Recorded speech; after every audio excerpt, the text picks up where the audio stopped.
하나님의 형상대로라는 제목으로 여러분들 말씀을 나눌 때에 하나님이 하나님의 자신의 형상을 따라 저희를 창조하셨고 그의 모양대로 우리를 창조하셨어요. 그래가지고 우리가 하나님의 형상, 하나님의 모양 그대로 창조를 받았기 때문에 우리의 삶이 하나님을 또 드러내는 삶이 되어야 한다라는 내용의 말씀을 여러분들과 함께 나누길 원합니다. 오늘은요. 제가 창세기 1장 24절에서 31절로 이렇게 넘어왔어요. 이 기억나십니까? 지난주에는 제가 첫째 날 창조를 얘기했습니다. 빛에 대해서 얘기했고 베레시트 예수님이 처음부터 계셨다 이 얘기를 드렸고요. 그 다음에 운행하신다, 알을 품어내셨다, 혼돈하고 공허하고 어두웠던 우리의 인생을 하나님께서 집중하셨다 하고 첫째 날 창조를 좀 얘기를 드렸어요. 창조주의 빛이 여러분들 가운데 비춰지니까 이게 이제 반사가 돼서 리플렉션 되는 거죠. 반대되기 시작하는 거죠. 그리고 나서 오늘은 본문이 이제 제가 여섯째 날 마지막 창조로 넘어왔습니다. 그래서 앞부분에는 그냥 오늘 이 그림으로 좀 이렇게 정리하고 넘어갔으면 좋겠습니다. 창조의 순서예요. 창조의 순서. 이게 일종의 인포그래픽이에요. 인포그래픽. 그래서 어떻게 하나님이 매일 데이 바이 데이 하나님이 창조하셨는지를 오늘 그냥 이걸로 정리하고 여러분들 가운데 좀 마음이 새기면 좋겠습니다. 첫째 날 뭐였죠? 이 책이 참고로 이 책이 제가 우리 딸아이에게 한 2년 전쯤 사준 책이에요. 성경을 이렇게 다 정리된 인포그래픽 북인데 이제 기회가 되면 저희 교회 갖다 놓으려고 하는데 아이들이 되게 좋아해요. 그래서 데이 1부터 데이 6까지 있습니다. 그래서 첫째 날 뭐 있었죠? 하나님께서 separate 구분하셨어요. 빛과 어둠을. 데이 2에도 separate 하나님이 earth와 sky로 구분하셨어요. 궁창이라고 하죠. 궁창과 하늘을 구분하셨어요.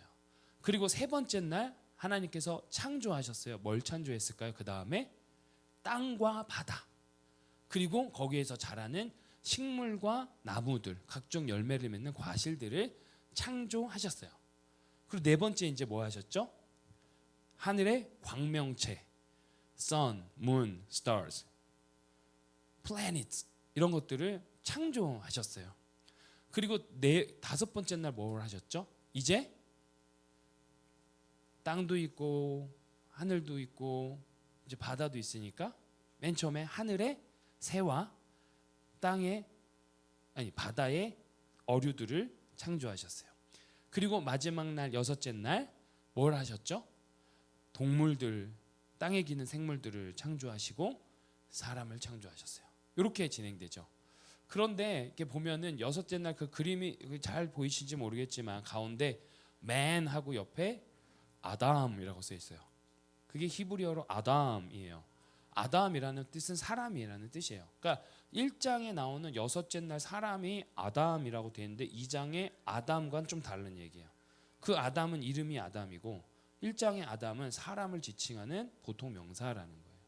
근데 재밌는 것은 밑에 ground라고 있죠. 이 ground 그게 뭐죠? 땅이에요. 흙이에요. 그게 히브리어로 아다마예요. 그러니까 아담이라는 단어는 아다마에서 나온 단어예요. 결국 창세기에서도 우리 인간이 어디에서 왔습니까? 땅에서 왔고 흙으로 지어졌고 또 어디로 돌아갑니까? 흙으로 돌아갑니다. 실제적으로 2장을 해보면요. 무덤에서 2장 있잖아요. 그 바디를 다른 곳으로 이렇게 옮기면은 한 3, 40년이 지난 그 바디는 정말 많이 없어져요. 흙으로 돌아간다는 거. 제가 실제 2장을 했거든요. 이렇게 할 때 보니까 그렇더라고요. 그러니까 땅에서 와서 땅으로 돌아가는 존재. 아담, 아다마 이렇게 볼 수 있어요. 자, 이렇게 정리되는데 뭐 이거 여기 오래 교회 다니신 분들 이거 다 하고 또 교회 유치부 좀 가르쳐 보신 분들 했지만 이거 자꾸 헷갈려요. 그렇죠? 이거 해보라 그러면 잘 안 될 거예요. 저만 그런지 모르겠지만 저는 그렇더라고요. 예. 그래서 이거를 이렇게 구조를 보면 돼요. 이 그 크리에이션 프로세스를 어떻게 나누냐면요. 세 개로 나눌 수 있어요. 첫 번째부터 셋째 날 그리고 네 번째부터 여섯 번째 날 이렇게 하면은 독특한 구조를 우리가 보게 돼요. 3일씩 이해하는 거예요. 첫째 날 뭘 만들었다고 그랬죠? 빛과 어둠을 나누었다고 해요. 자, 두 번째 날은 궁창, 그 다음에 물 나누었다고 얘기해요. 세 번째 날 뭐 얘기했죠? 땅과 바다를 나누고 거기에 식물을 자라게 하셨어요. 그러니까 첫째 날부터 셋째 날까지는 뭐냐면 폼을 형성하는 거예요. 형태를 형성하는 거예요. 틀을 만드는 거예요. 이해됩니까? 공간과 기초를 만드는 작업이 첫째 날부터 셋째 날인 거예요. 그리고 넷째 날부터 여섯째 날까지 뭐가 있습니까? 그 공간과 틀과 형태에 채워 넣는 작업을 하는 거예요. 그래서 이 그림을 제가 이렇게 보여드리는 거예요. 첫째 날 days 1 through 3 하고 뭐라고 했었죠? God forms the creator. 형태를 만들었다고 그랬어요. 1장 2절을 보면 혼돈, 그렇죠?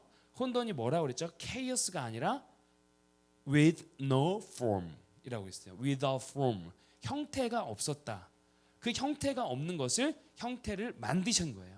첫째 날부터 셋째 날까지. 이해되십니까? 그리고 넷째 날부터 여섯째 날까지 뭐 했습니까? God fills the creator. 그 form에다가 채워 넣는 거예요. 그렇게 되면은 독특한 구조가 첫째 날부터 셋째 날까지, 넷째 날부터 여섯째 날까지 구분이 되는데 그게 매칭이 되기 시작해요. 첫째 날과 넷째 날이 딱 매칭이 돼요. 맞죠? 빛과 어둠을 나누고 그게 넷째 날이랑 매칭이 되면서 해, 달, 별, 광명체가 일어나는 거예요.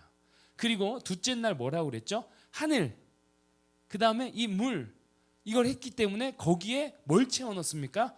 조류와 어류, birds, 그 다음 fish, 이렇게 채워 넣는 거예요. 그럼 이해가 될 거예요. 그렇죠? 그리고 셋째 날 뭐라고 그랬죠? 땅과 바다, 식물들. 그러면 땅에 기어가는 것들 뭐 있죠? 동물, 생물, 그거 채워 넣고 사람들 채워 넣으시는 거예요. 그리고 식물, 과일 따먹어야 되니까 그 따먹게 만들어내시는 거죠. 이해되시죠?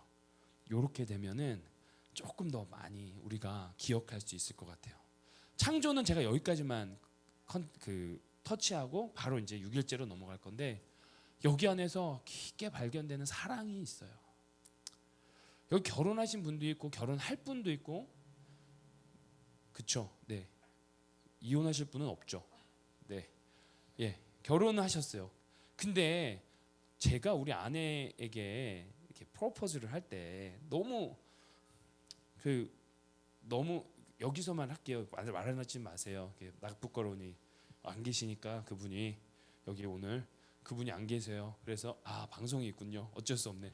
어쨌든 너무 좋은 거예요. 제가 우리 아내가 결혼하기 전에 너무 같이 있고 싶은데 직장 생활을 하니까 일주일에 몇 번 못 만나요.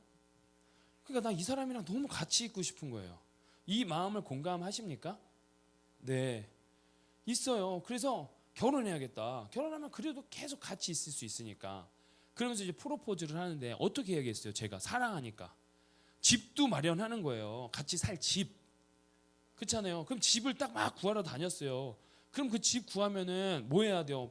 벽에 페인트도 칠하고 도배도 해야 되고 밑에 장판도 깔고. 우리 교회에 지금 또 너무 사랑해가지고 밑에 장판 작업하시는 또 뭐 형제가 있어요. 열심히 사랑이야. 그게 다 사랑하니까 그 집을 채워 넣는 거예요. 깨끗하게. 그렇잖아요. 집만 구하면 뭐 하냐고요. 거기 깨끗하게 청소도 하고 바닥도 하고 다 해야 되지 않습니까? 그러면 집만 있으면 또 뭐예요? 거기 안에 뭐가 있어야 돼요? 컴컴한 집에 들어와서 같이 살자 그러면 어떻습니까? 뺨 맞죠. 그러니까 등도 예쁜 거 달고 또 같이 자야 되니까 침대도 갖다 놓고 또 뭐 먹으라고 음식도 사다 놓고 TV도 보라고 TV도 달고 냉장고도 넣고 이렇게 했어요. 그리고 나서 어떻게 해요? 나랑 살래? 이렇게 하는 거 아닙니까? 맞잖아요. 이게 보편적이란 말이에요. 근데 오늘 이 창조를 여러분들과 나누면서 다시 한번 기억하게 되는 건 사랑이다라는 거죠. 하나님이 나와 살고 싶었던 거예요. 하나님이 여러분들과 함께 있고 싶으신 거예요. 그러니까 내가 틀을 만들게, 내가 집을 만들게, 그리고 널 위해서 다 채워 넣어줄게. 그리고 이거 다 네 거야. 나랑 같이 살자. 창조의 이야기의 시작은 결국 하나님의 사랑의 프로포즈라는 거예요. 그렇게 돌아보면 저 하늘도 내 거, 저 나무도 내 거, 이 세상의 모든 것들이 다 내 거예요. 하나님이 나에게 주신 거예요. 그래서 그 순간순간 볼 때마다 우리가 감사와 경탄으로 우리의 삶을 채울 수 있다라는 거죠. 하나님이 나를 이렇게 사랑하시는구나. 하나님이 나를 이렇게 사랑하시는구나. 사랑의 고백이고 프로포즈였고 혼인 요청이었고 이게 창조라는 겁니다. 할렐루야. 이것이 우리가 하는데 은혜가 있길 원해요. 그냥 창조가 아니라는 거예요. 창조에 담긴 하나님의 마음인 거예요. 자, 그리고 나서 이제 6일째로 들어가요. 6일째. 자, 그럼 먼저 24절과 25절 이제 보겠습니다. 24절. 하나님이 이르시되 말하셨어요. 땅은 생물을 그 종류대로 내되 가축과 기는 것과 땅의 짐승을 종류대로 내라 하시니 그대로 되니라. 25절 여러분들 한번 읽어 주시겠습니까?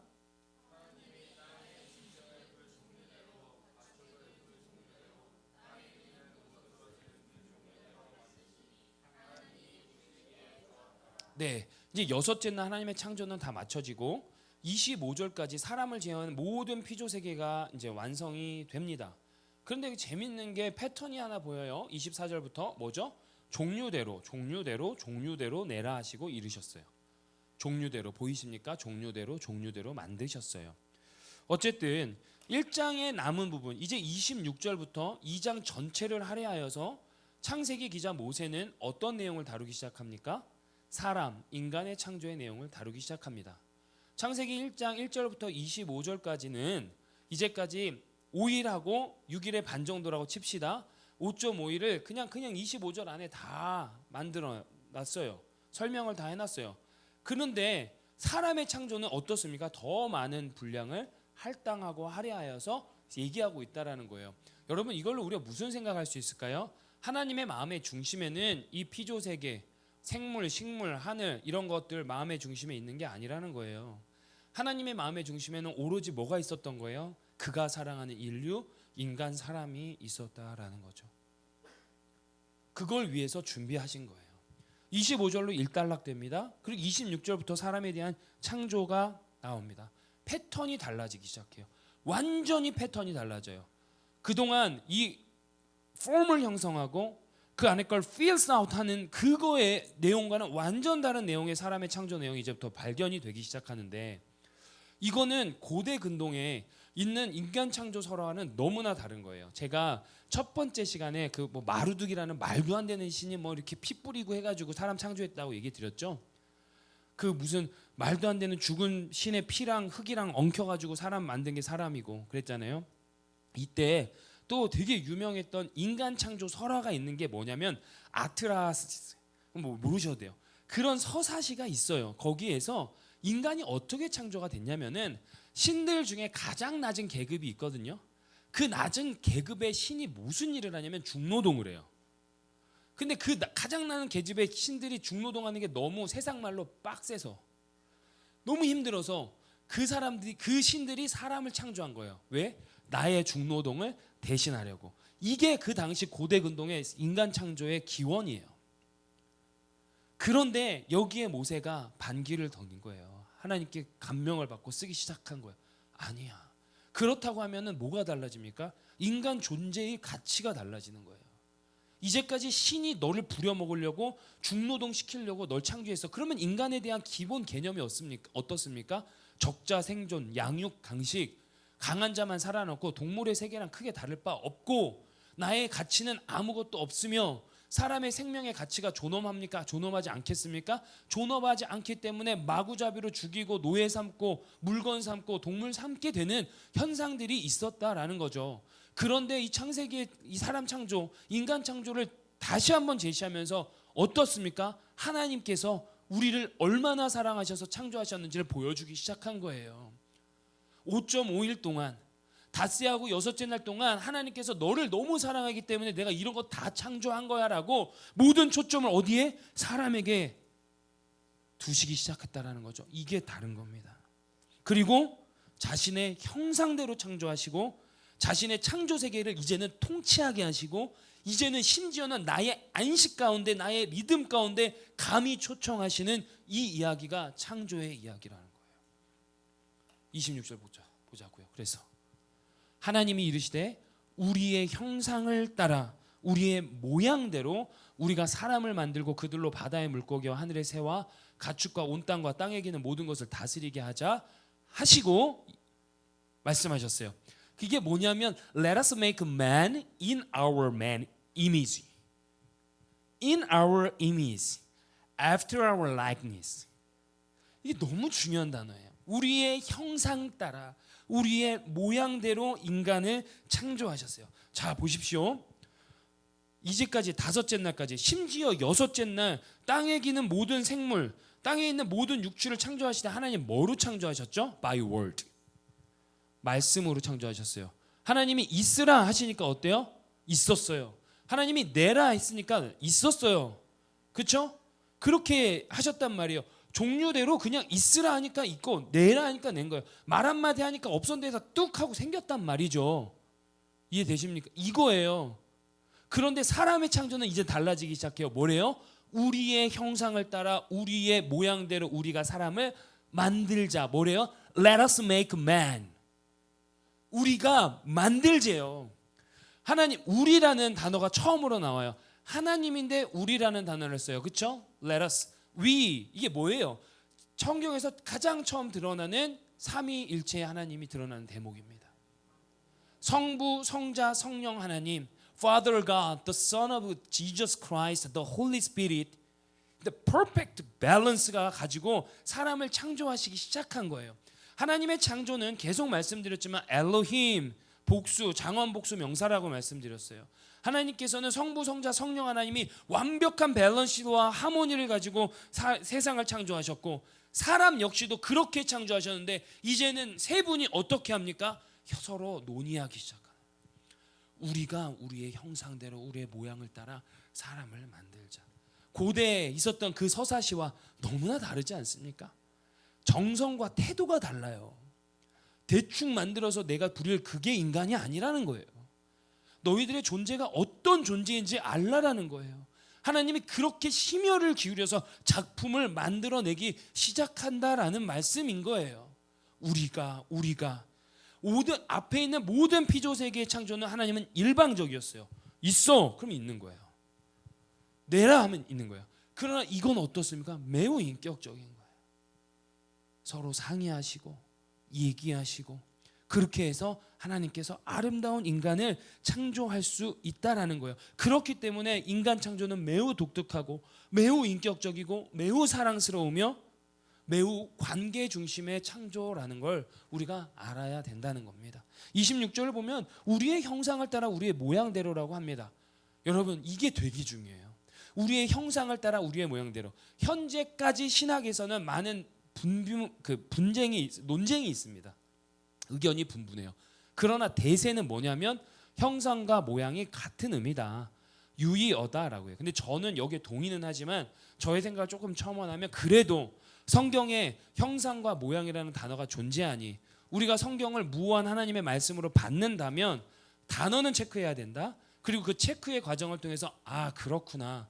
하나님께서 그 유사한 단어를 사용하면서 강조하고 싶은 그 인격적인 창조, 그 관계 중심의 창조, 그리고 그걸 통해서 드러내고자 하는 것들이 있구나 하는 것으로 우리가 추론해 볼 수 있다라는 거예요. 우리의 형상을 따라 우리의 모양대로 여러분들을 창조하셨어요.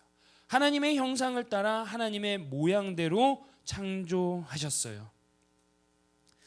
형상 먼저 볼까요? 형상을 히브리어로 첼렘이라고 합니다. 첼렘이라고 해요. 이 첼렘의 단어는 뭐냐면 그림자예요. 기원은 그늘지다, 그림자예요. 그리고 이 단어가 확장이 되어서 열왕기하에 보면은 이스라엘 백성이 우상을 새기다, 우상을 만들다에 그 첼렘이 사용이 돼요. 자, 그렇다면 이게 조금 적절한 비유가 될지 모르겠지만 이 사진을 한 거 갖고 왔어요.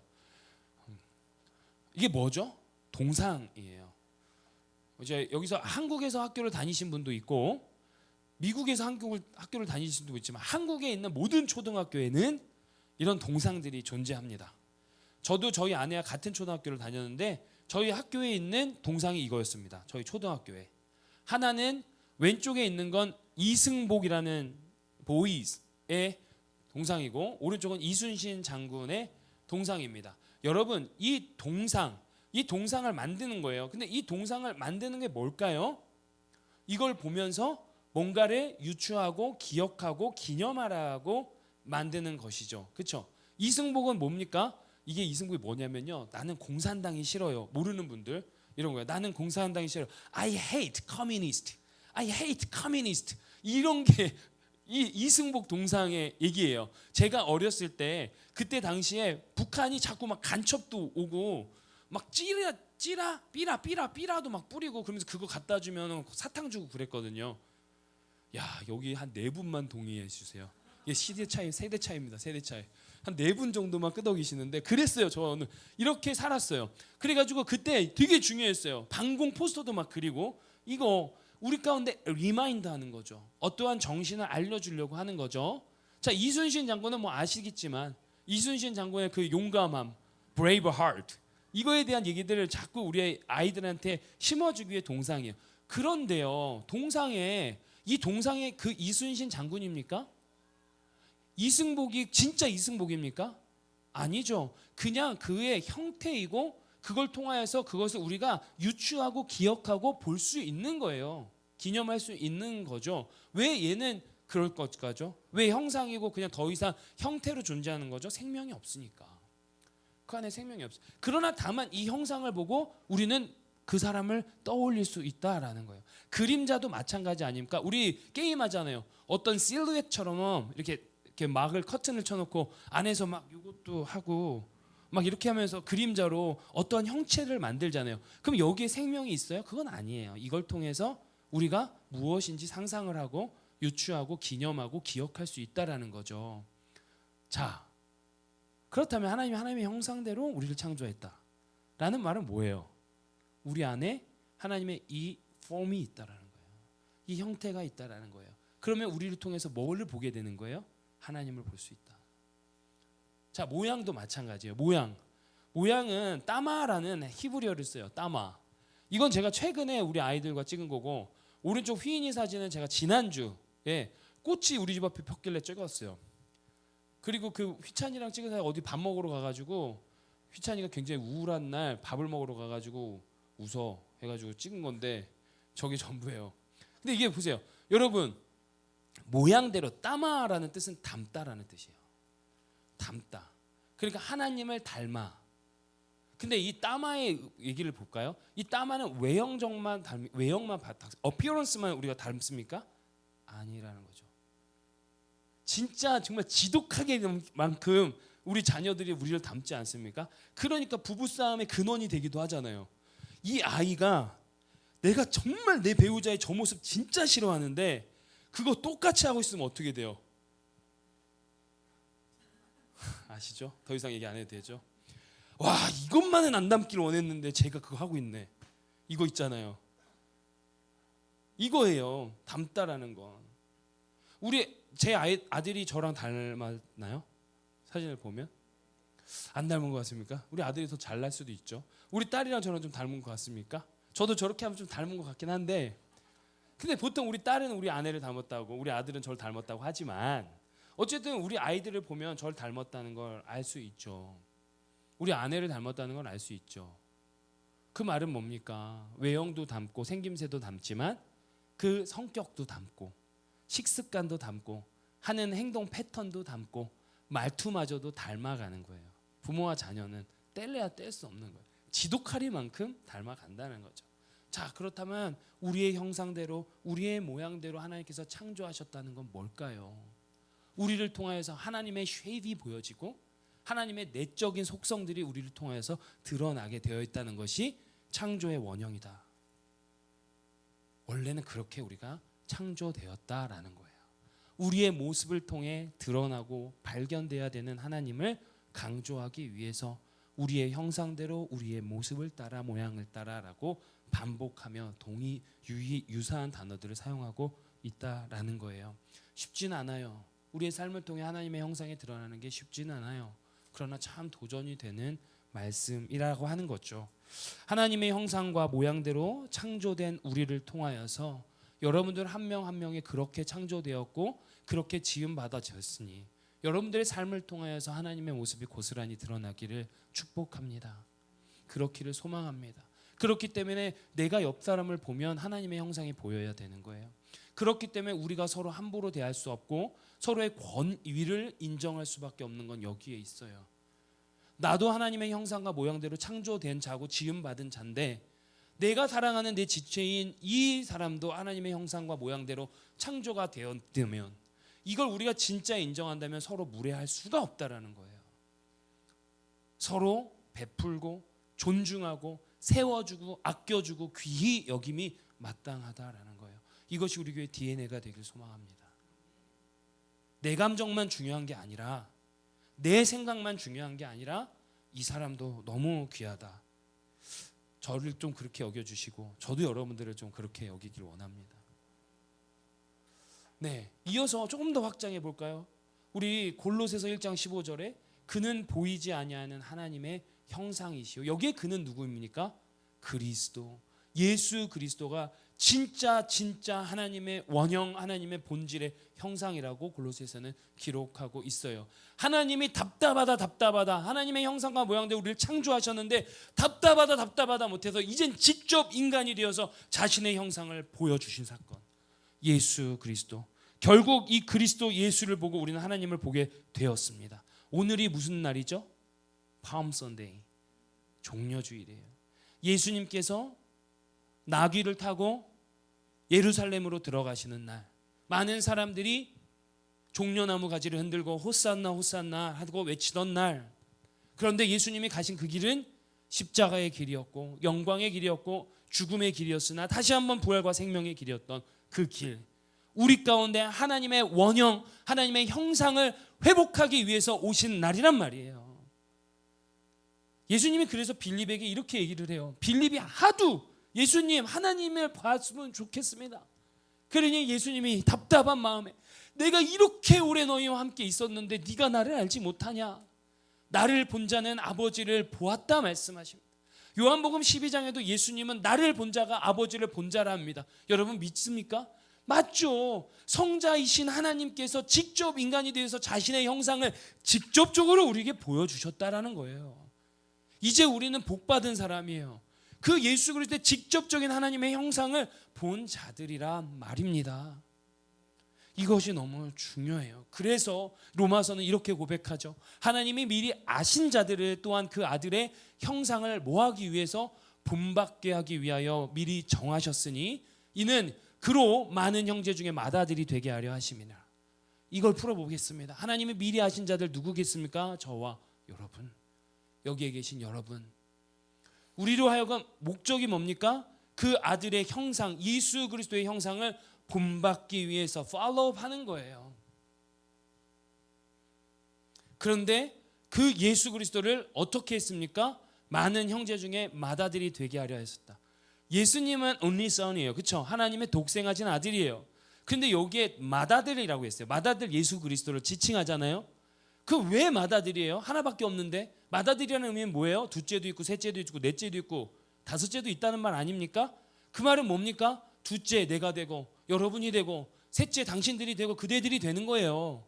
이게 얼마나 놀라운 은혜라는 거예요. 아니냐는 거죠. 하나님께서 감히 우리를 하나님의 자녀 삼아 주셨다는 거예요.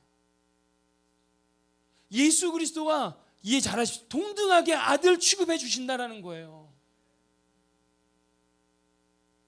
이게 놀라운 은혜예요. 그런데 그 이유가 뭡니까? 아들의 형상을 본받게 하기 위하여서.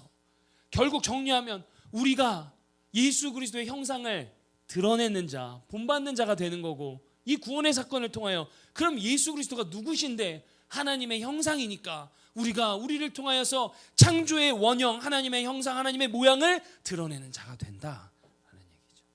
구원받은 자들, 저와 여러분이 그런 자들입니다. 옆 사람에게 다시 한번 인사해요. 그렇기 때문에 당신은 소중합니다. 이렇게 한번 다시 한번 인사합시다. 네, 여러분 제가 창세기를 시작하면서 인사를 바꾼 거예요. 하나님의 형상대로 지음받은 우리가 얼마나 소중합니까? 그래서 제가 당신은 소중합니다. 당신은 소중합니다. 라는 얘기를 하는 거예요. 예뻐서, 예쁘세요. 우리 권사님들 진짜 제가 봤을 때 집사님 권사님들이 저 다른 교회에 비해 그 미모 에버리지가 높아요. 이런 비교가 조금 그렇긴 하지만 좀 제 개인적인 또 저희 젊은 우리 식구들이 좀 이게 좋아요. 마스크가. 그러면서 소중한 게 아니라고요. 아시겠어요? 우리가 왜 소중한지 아시겠어요? 하나님의 형상대로 모양대로 지음받은 자들이기에, 그리고 예수 그리스도의 피값으로 산 자이기에 너무나 소중할 수밖에 없는 거예요. 그리고 우리는 이제 하나님의 형상을 본받고 드러내는 자가 되었다라는 거죠. 그런데 논리 구조는 이런 거 아니에요? 고린도후서 4장 4절에 그런데 세상의 신이 믿지 아니하는 자들의 마음을 혼미하게 했어요. 그래서 그 죄로 말미암아 그리스도의 영광의 복음의 광채가 비치지 못하였는데, 하나님의 형상이신 그리스도께서 오늘 종려주로 이 땅 가운데 우리의 삶 가운데 찾아오셔서 다시금 회복하시고 재창조하시고 재헌신하시고 복음을 영화롭게 하는 자들로 만드심을 믿습니다. 이걸 놓치면 안 됩니다. 인간 창조에 있어서 고린도후서 4장 4절을 뗄 수는 없습니다. 이게 논리 구조라는 거예요. 다른 이들이 볼 때 우리를 보고 하나님의 형상을 보길 원해요. 다른 세상 사람들이 우리 교회를 보고 하나님의 형상과 하나님의 모양이 보여졌으면 좋겠어요. 이것이 우리의 DNA요, 우리의 설립의 근거가 되어야 됨을 믿습니다. 이것이 우리 삶의 가장 큰 목적이 되어야 됨을 믿습니다. 제가 이 창세기 26장 27절에 우리 목회의 방향을 잡았습니다. 제가 자꾸 우린 팀이라 말씀하시는 건 여기에 있습니다. 저 혼자 안 돼요. 우리 같은 형상을 입은 자들끼리 팀이 되어서 아름답게 만들어 가야 돼요. 왜요? 우리 가운데 하나님이 누굴 맡기셨는데요? 영혼을 맡기셨잖아요. 그러면 그 영혼이 다시금 회복이 되고 원형을 다시금 찾고 재현신하고 구원의 역사가 일어나는 건 재창조의 역사 아닙니까? 하나님께서 창조의 역사를 어떻게 하셨습니까? 팀으로 하셨어요. 그러면 우리에게 이제 맡겨주신 영혼의 재창조의 역사, 우리가 도구되어서 가야 되는 그 방향도 어떠해야 됩니까? 팀으로 가야 되는 거예요. 제가 어떻게 혼자 안 돼요. 할 수가 없어요. 그래서 여러분들이 한 분 한 분이 존귀하고 우리 함께 팀으로 가길 원합니다. 자, 이어갑시다. 27절, 하나님이 그래서 자기 형상 곧 하나님의 형상대로 사람을 창조하셨어요. 매우 독특해요. 아까 우리 기억하는지 모르겠어요. 여러분 독특하시니까 24절 25절 제가 뭐대로 창조했다고 그랬죠? 종류대로. 생물 이런 것들은 다 그냥 종류대로, 메일, 피메일 이런 거 아니에요. 그냥 종류대로. 제가 이게 좀 애매할 수도 있겠는데, 저한테 연락 올 수도 있겠지만, 저는 요즘 강아지 키우는 거 너무 마음에 안 들어요. 왜 강아지가 자꾸 남자 여자야? 암컷 수컷이지. 말이 되게 중요해요. 단어라는 게 인간사에 들어오기 시작하면 컨셉이 생깁니다. 그래서 무서운 거예요. 언제 강아지를 하나님이 남자랑 여자라고 했습니까? 종류대로. 그냥 개는 개지. 근데 왜 엄마 아빠야?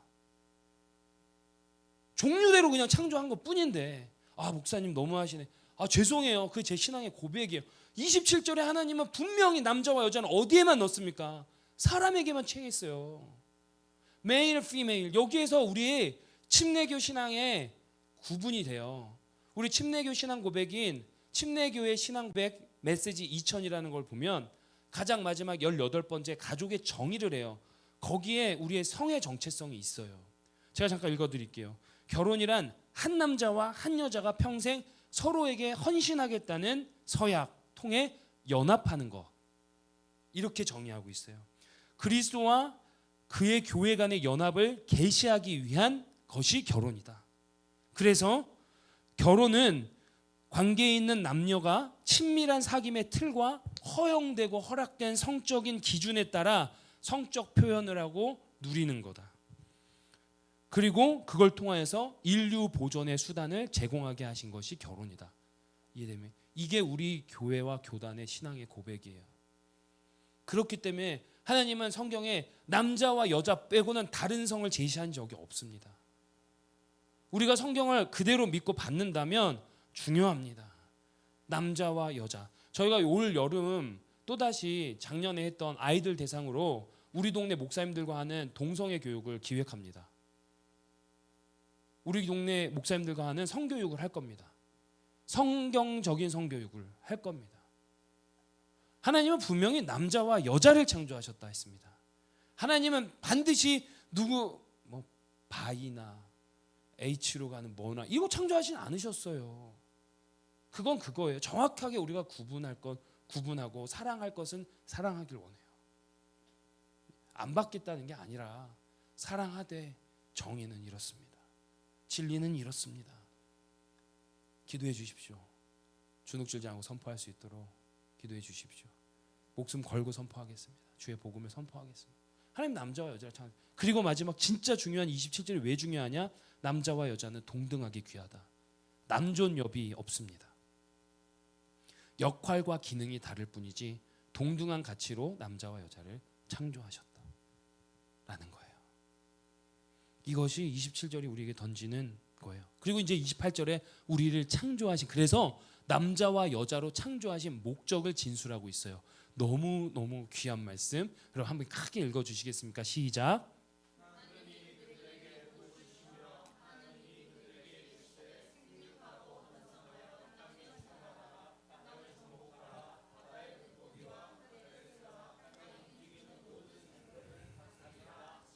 아멘. 하나님이 남자와 여자를 창조하시고 이어갑니다. 창조하시고 뭐 하셨어요? 복을 주셨다 했어요.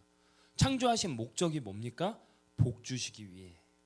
창조하신 목적이 뭐라고 했습니까? 내가 너를 사랑해 나와 함께 거하자. 나와 함께 살래? 프로포즈 하신 거예요. 근데 그 복 주셨다고 했어요. 창조하시고 복을 주셨대요. 이 복이 창조의 목적이거든요. 창조의 목적은 결국 우리에게 복을 주시기 위함인데 이 복이 히브리어로 바라크라고 해요. 바라크. 이거 한번 따라해 보실래요? 바라크. 바라크. 왜냐하면 구약 성경에 330번 이상 나와요. 그만큼 복에 대한 얘기를 많이 하세요. 근데 이 바라크라는 복의 원뜻이 뭔지 아십니까? 무릎 꿇다, 경배하다, 찬양하다, 예배하다. 할렐루야. 하나님께서 우리를 창조하신 목적이 복을 주시기 위함인데 그 복은 하나님께 무릎 꿇는 거, 하나님께 경배하는 거, 하나님 예배하는 거, 하나님 찬양하고 높여드리는 것이 복이라 말씀하시는 거예요. 우리는 이제까지 복을 물질 세계와 현상 세계에 집중해서 보고 있었어요. 그러나 하나님께서 원형으로 존재하게 하신 창세기 1장에 제시하신 복이라는 단어, 처음으로 들어가는 이 복이라는 단어가 바라크인데 이 바라크는 그냥 우리가 생각하는 블레싱이 아니라 하나님 앞에 무릎을 꿇고 하나님께 예배하며 하나님을 경배하는 것, 그것을 복이라 하는 거예요. 그 말이 뭡니까? 하나님과의 관계라는 거죠. 예배의 자리에서 내가 너를 만나길 원한다. 네가 나를 순종하며 나올 때 너에게 복된 인생이 허락될 것이다 라는 얘기를 하신다라는 거죠. 너무 다른 거예요. 그렇기 때문에 여러분, 진짜 더일가족 여러분, 사랑하는 우리 성도 여러분, 진짜 가장 큰 복이 뭐겠습니까? 가장 큰 복은 어떤 상황 속에서도 순종하고 경배하고 예배하는 것임을 믿습니다. 내가 아무리 힘들어도 내가 복받은 자로서 복된 자라 함은 내가 어떠한 상황 가운데 하나님께 무릎을 꿇고 순종하고 예배하는 것이다 하는 거죠. 그렇기 때문에 여러분, 당신을 축복합니다라는 것의 뜻을 이제 해석하면 뭐예요? 당신이 하나님께 예배하는 자 되길 원합니다. 당신이 하나님께 순종하고 하나님께 무릎 꿇는 자 되길 원합니다라는 게 당신을 축복합니다라는 말이란 거예요. 한 번 더 인사할까요? 당신을 축복합니다. 예, 결코 물질과 관련되어 있지 않아요. 제가 돈이 안 중요하단 말 아니잖아요. 제발 열심히 벌으세요. 많이 버세요. 누리세요. 그리고 매일매일 기름을 채우세요. 그러나 그것이 목적이 돼서는 안 되는 거예요. 그게 복이 아니에요. 진짜 복은 하나님께 순종하고 경배하고 예배하는 것. 자, 그렇다면 그 복을 받았으면 하나님께 순종하고 경배하고 예배하면 내 삶을 통해서 하나님 드러난다, 안 드러난다? 드러나게 돼 있다라는 자연스러운 원리가 여기 있는 거죠. 하나님이 하나님의 형상대로 사람을 지으셨어요. 하나님이 하나님의 이미지대로 그 흔적을 우리 마음 가운데, 우리의 모습 가운데 다 주셨다니까요. 그런데 그 복도 주셨어요. 그래서 경배하고 예배하는 그 과정 가운데 하나님을 누리게 되는 거예요. 이거예요. 복은 이거예요. 이제 우리의 마음과 우리의 생각과 고정관념을 수정하길 원해요. 복은 뭐다? 하나님을 경배하는 거, 하나님을 예배하는 거. 자, 그렇다면 지금 이 시간, 이 주일에 이 그렇게 크지 않은 공간에 여러분 모여 있는데 여러분 복 받은 겁니까? 안 받은 겁니까? 복 받은 거예요. 아, 나 복 받았구나. 이게 복이라는 거죠. 그러면 그 복의 내용을 조금 더 자세하게 얘기하세요. 하나님께서 복을 주시고 그 복이 어떤 것인지 보여주셨는데 읽으셨지만 빨간 글씨 봅시다. 뭐합니까? 생육하라, 번성하라, 충만하라, 정복하라, 다스리라. 할렐루야. 이게 예배하고 순종하고 경배하는 자에게 하나님께서 주신 복인데요. 자, 유대의 이 당시에 생육하라, 번성하라, 충만하라, 정복하라, 다스리라, 이 단어들은 모두 한 존재에만 쓸 수 있는 단어였답니다. 뭡니까? 누구게요? 다스리다 하면은 딱 나오잖아요. 누굽니까? 왕. 그러면 하나님께서 우리에게 주신 복, 목적, 창조의 목적은 복을 주심이 이함이고 그 복은 하나님을 예배하고 하나님과 무릎 꿇고 하나님 순종하는 건데 그 사람들에게 하나님께서 주신 그 복의 내용이 뭐냐라고 했으면 뭐냐? 왕권을 부여하는 건 사건이었다. 우리 가운데 창조 딱 그때부터 왕권을 부여하신 사건이 오늘 이 말씀의 사건이에요. 내가 왕인데 나의 왕의 권한을 너한테 부여하나? 내가 이 세상의 모든 피조물을 다스리는 자인데 내가 나의 권한, 나의 왕의 권위를 너한테 부여한다. 너가 생육하고 번성하고 충만하고 다스려라. 왕권을 부여한 사건이 오늘 창세기 1장 28절에 일어나는 사건입니다. 창조의 원형은 우리 가운데 하나님께서 왕권을 부여하신 사건이었습니다. 그러나 그 죄로 말미암아 우리가 그 왕권을 실추하게 된 거였습니다. 그런데 예수님께서 포기하지 못하는 그 사랑으로 이 땅 가운데 오셔서 다시 한번 우리 가운데 왕권을 회복시키시는 사건이 십자가의 사건이고 고난의 사건이며 부활의 사건이요, 우리를 구원하신 사건이라는 말씀인 거예요. 여러분, 그러니까 여러분들이 어떠한 존재인지를 다시 한번 기억하고 회복하십시오. 자존감 떨어뜨리지 말라는 말입니다. 하나님께서 우리에게 주신 권한은 그냥 권한이 아니라 왕권이에요. 왕권이 부여된 사건. 거기에다 뭐예요? 아브라함 통하여 언약 주셨잖아요. 수많은 별과 같이, 저 모래알과 같이 내가 번성케 하겠다고. 지키셨어요? 안 지키셨어요? 지키셨어요. 그리고 그리스도를 보내셨잖아요. 그러니 베드로전서 2장 9절에 이게 고백이 되는 거예요. 여러분들은 택하신 족속이요, 왕 같은 제사장이요, 거룩한 나라요, 그의 소유가 된 백성입니다. 믿으십니까? 아멘. 그러니까 우리를 통하여 어떻게 해요? 아름다운 이의 덕을 선포하게 하려 하심이라. 우리가 하나님의 형상대로, 우리 하나님의 모양대로 창조가 되었고 우리 가운데 왕권을 부여하셔서 하나님이 나를 왕과 같은 제사장이라고 부르시고 나의 거룩한 백성이고 소유라고 말하는데, 이제 나를 통하여서 뭐가 드러나게 되냐? 자연스럽게 예수 그리스도의 아름다운 빛이 드러나게 되어 있다라는 겁니다. 낙심하지 마십시오. 존재감만 챙기고 가십시오. 오늘 말씀을 통해 여러분들 존재감만 챙겨가세요. 내가 누군지, 내가 어떤 사람인지. 한 사람이 범죄로 말미암아 사망이 그 한 사람을 통하여 왕노릇하였는데 더욱 은혜와 의의 선물을 넘치게 받은 자들은, 내가 사망에 있는 자였고 죽었고 그 죽음이 어둠이 나에게 왕노릇했는데 이제 내가 은혜와 의의 선물을 받아서 어떻게 합니까? 오직 한 분 예수 그리스도를 통하여 생명 안에서 왕노릇하게 될 것이다 라고 선포하고 있어요. 여러분, 이거 이루어진 사건임을 믿습니까? 여러분들 예수 그리스도의 생명 안에 있으면 되는 거예요. 그러면 왕노릇하는 거예요. 어메이징 그레이스, 왕노릇하리라. 이 땅 가운데 왕노릇하리라. 그런데 왜 왕처럼 못 살고 맨 하수처럼 삽니까? 왜 인류신앙자로 못 살고 하수처럼 삼류 인생 살려고 합니까? 왜 지금 아까 전에 그 고대 신화처럼 신들이 중노동하다가 대체된 인간처럼 살려고 하십니까?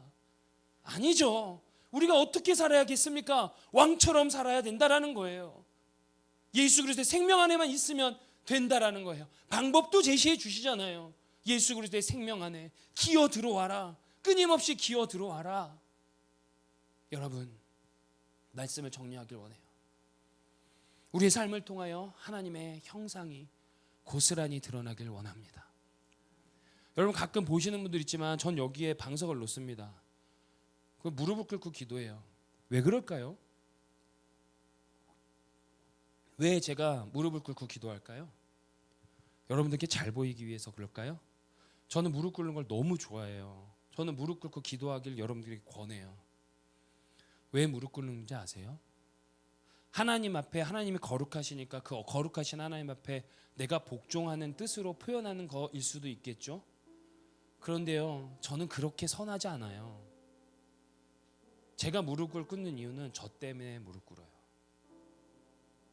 내가 내 기질을 아니까, 내가 나의 못됨을 아니까, 내가 나의 죄성을 아니까.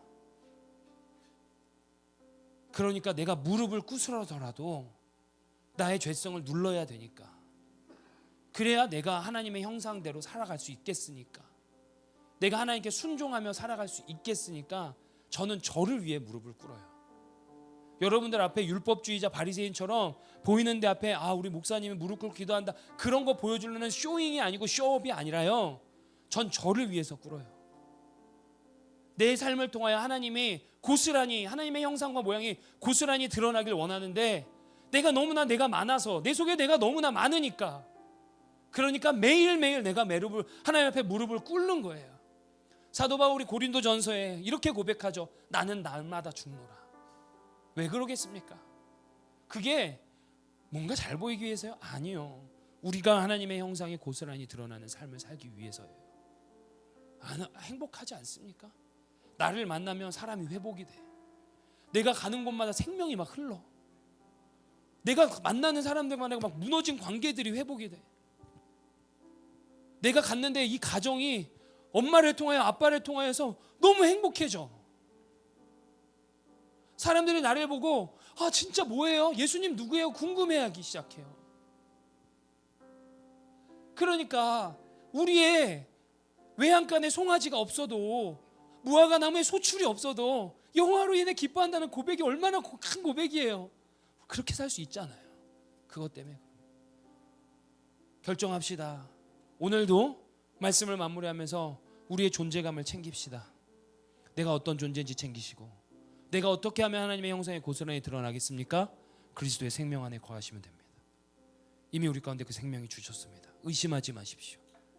그 구원의 은혜, 그 생명의 능력으로 여러분 하나님의 형상이 여러분들 삶 가운데 막 일어나길 원해요. 그래서 여러분 권합니다. 우리 한 주간, 고난주간 특별 기도회 진행합니다.